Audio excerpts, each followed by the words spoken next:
Okay, Darren, so tell us about your Kung Fu diploma in coaching.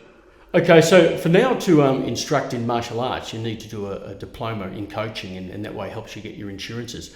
And I was going along, I was coaching quite well with people or developing people, and I had a very good instructor, but I felt I needed to lift my level. So really focused for many years on how to actually talk to people, give them triggers, little things that would spark thoughts to help improve them. So that was my journey, and then I moved that over to business. And what are an example of some of those triggers? Sure. I'll touch on this one very lightly. My wife actually came along to learn martial arts, and the first night she wasn't moving her feet, so I had a stick and I started tapping her on the foot. Now, that was probably a little bit archaic, but it actually reminded her to move her feet. So that's what I'm calling a trigger to get a response for someone to get the action they want so they perform well. And what's an example of something like that perhaps in the business world?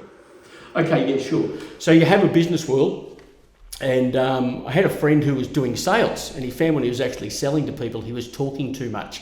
So we sat down with him and said, Brian, every time you find yourself talking too much, he'd have a pen in his hand. So he'd actually remind himself he was talking too much, click the pen, and then ask a question, which gave him a bit of performance in selling.